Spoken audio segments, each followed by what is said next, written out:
don't know any kids, black kids especially, who ate tofu for dinner.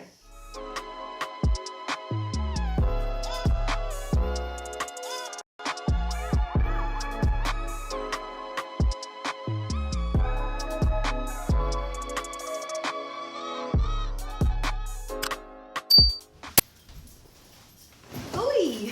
I don't know how this looks. Let me just come up here. Mother and daughter team and granddaughter whenever she wants to come. Here, come on over here. Hello everybody and welcome back to my channel. I am Shayla from Gorgeous and Gluten Free. And today, first off, I just kind of want to start off by saying Happy Mother's Day to Happy Mother's all Day, everyone. of the mothers. You want to say it, Mar? Happy Mother's Day. Happy Mother's Day! Oh my. Whoa. She is very excited about Mother's Day, as you can tell. So to all the mothers out there, the mommies, the mamas, the grandmamas, the aunties, the mentors, the mother figures, this is your day to enjoy. So I hope that everybody is having a wonderful day today. But today I am with my mother. So I wanted to bring her on. Hello, this is my mother, Kimberly. And I'm also Kimberly Hatchell. Yes. And I'm also with my daughter, Samara. She is the reason why I am a mother. So of course I had to bring this little lady on. But the reason why I am on here and brought my mom on here today is because you all know that I am gluten free and have been probably for about 1.5 years now. But my mother, she is also gluten free. She wasn't always gluten free, but she is also gluten free. So I kind of just wanted to get her on here so that she could kind of explain to you what her journey has been like being gluten free. I don't know if you all can tell, but she is in a wheelchair. And the reason for that is because in 2008, she was diagnosed with MS. And I'll kind of let her tell a little bit about that, or whatever she wants to tell about that. Let her talk about that. But first off, Mom, if you can just kind of tell them. So we just had this big old discussion earlier because she was pretty much going into just being gluten free. But I had to remind her, okay, that she has been pretty much healthy ever since I was born. Because I don't know any kids, black kids especially, who ate tofu for dinner. Tofu for dinner. I mean, I could go on and on. Halloween candy, never. I don't know what that is. Never had a chance to eat that. Oh yes, you did. Barely. Sometimes. See, yeah. It was always, can I get a treat? So that was pretty much that. But she's pretty much been healthy for, like I said, as long as I can remember. A healthy eater. Yeah, healthy eater since as long as I can remember. But 2014 is really the time when she became gluten free. So Mom, if you can just kind of explain what was the process of you becoming gluten free and all of that? Okay. As Shayla said, in 2008 I was diagnosed with MS, and I had pretty much been dairy free ever since Shayla was growing up. We both were dairy free. She ate dairy free anyway, but right. Then I noticed in 2014 that every time I was eating oatmeal and stuff like that, I would have some symptoms of the celiac disease, and I found out in my research that that's part of gluten. And so as I researched on gluten, I just said it's going to be better for me if I just go gluten free. So in 2014 I went gluten free. And really, that did help a lot. It helped a lot of things. So what did you kind of notice? I noticed, first of all, I wasn't having the celiac problems with my stomach intestinal issues. system. Right. Okay. That totally went away. Also, I noticed I didn't have as much sinus congestion because I had a lot of sinus issues. You had a lot of that. Since I can remember too, a lot of sinus issues. Right, but that gluten. So yeah, you know what? Now that you say that, I feel like I kind of noticed that you haven't been as sinusy as before. Right, or even asthmatic, to tell you the truth about it. So, what would you say about your weight though? Because I feel like a lot of people always want to go gluten free or change up a diet, because a lot of people sometimes are focused on weight management. I feel like sometimes that's not all the time that's a reason, but I know sometimes people do it, because I know initially when I first did it, I lost a lot of weight, but I think it was too because I changed up a lot of different things with my diet. But what would you say about your weight though? To be quite honest, I didn't see a whole lot of weight loss or fluctuation. I basically kind of have my weight pretty much under control anyway, but I really didn't see a whole lot of weight loss with the gluten. Well, that's too, I think it's because, again, she's always been pretty much healthy for a very long time, so I feel like your diet really didn't change too much, except you had sugars and a lot of sweets and stuff like that. That just wasn't part of my program because it interfered with, you know, asthma and allergies anyway, so I really didn't eat a lot of that. Like I said, in 2014 I decided to go gluten free. I noticed that less sinus problems, less asthma trouble. Because you suffered with asthma pretty bad for as long as I can remember really as well. She grew up, poor little thing, she grew up with her mom. I've been a caregiver for a real long time, but it's okay.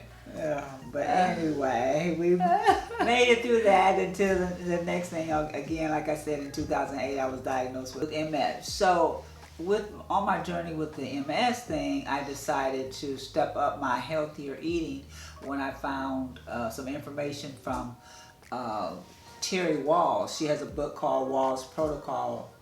And where is it? And in that, it's in the kitchen. Okay. Just grab the cookbook. Okay.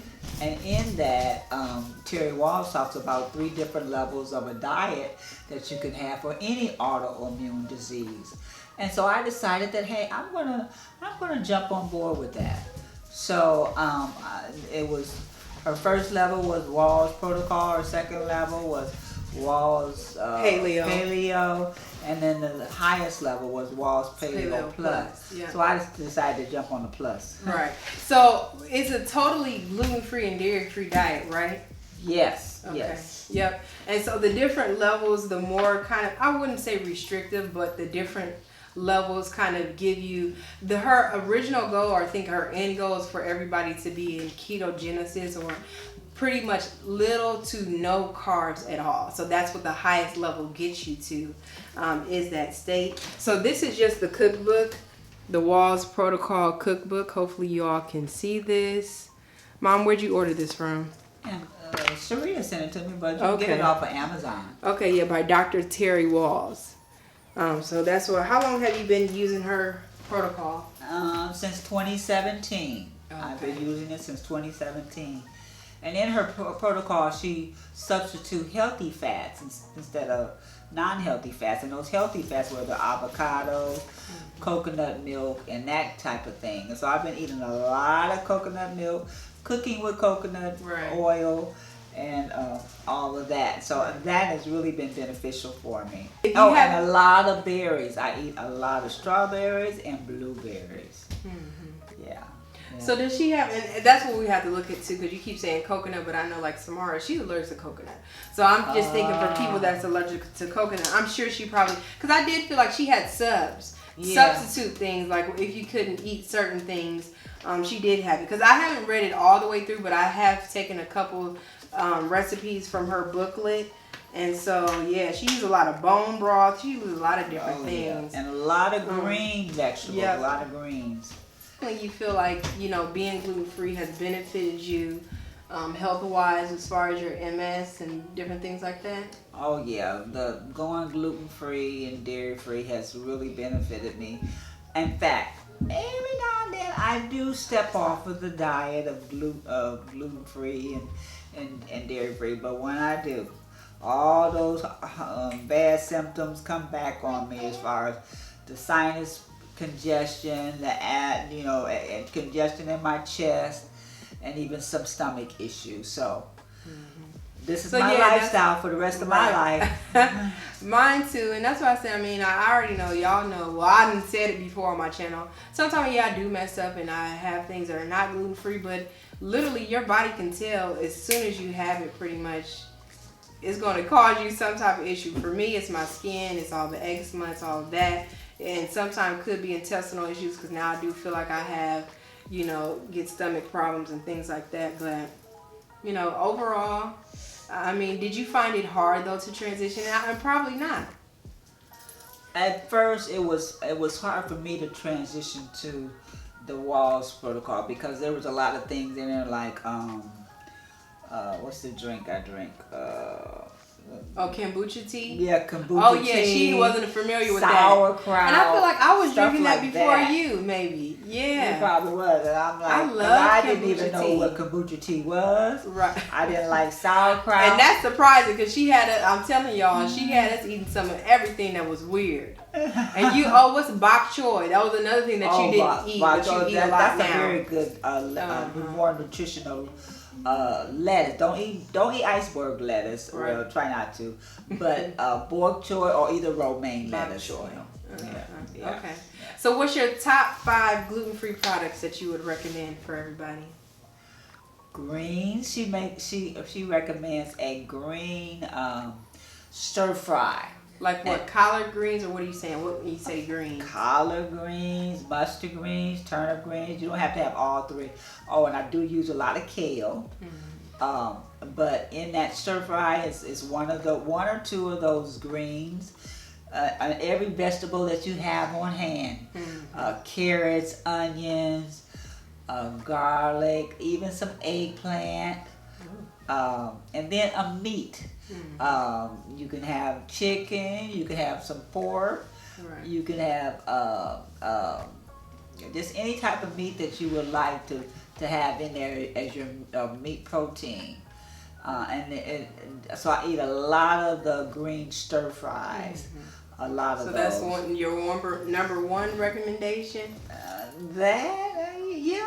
Pretty much, and just I eat a lot of her vegetables, right. A rainbow of vegetables and some type of fruits. grain. Okay. Yeah. See, and I feel like and that's the one thing I'm already different because I feel like, and that's one thing that I probably need to work on even more. I probably more process gluten-free foods than she does. So she's more, stay around the edge of the outside of the grocery store where they say that's all your fresh fruits and all that stuff. I do find myself eating a lot more things like the gluten-free chicken fingers, those types of things, especially being that I have a daughter. I need things that are quick and easy. Samara's not gluten-free, but she still eats a lot of it just because I have to, and I don't want all that stuff in the house being a temptation to me. Well, I just thank my mom for being on this channel with me today on this Mother's Day. I'm so glad that she's gone gluten-free and that she doesn't have a lot of the issues that she's had before. Yeah. Because it's always, she just had to experience it for herself. Mom couldn't say, Shayla, you need to go gluten-free. Right. Because I would have been like, do what? No, ma'am. But when your body starts telling you got to do it, you got to do it. You got to do it. Okay, well, I'll bring Miss Samara back because she's over here. Y'all probably heard her making all kind of noise. Come on over here, Mar. Come on back with us. Okay, stand up because we're not going to be able to see like that. Come on, stand up. Okay. Ooh. All right. You want to say Happy Mother's Day? Happy Mother's Day. Okay, anything else you want to say? I love you. You love who? My mommy? Yeah. Girl. Okay. It's past our bedtime too. We film it at night, but that's okay. All right, y'all. Well, we will see. I hope that you enjoyed this video. Like I said, enjoy your Mother's Day. And yes, we will see you. I will see you in the next one. Bye. Bye. Bye.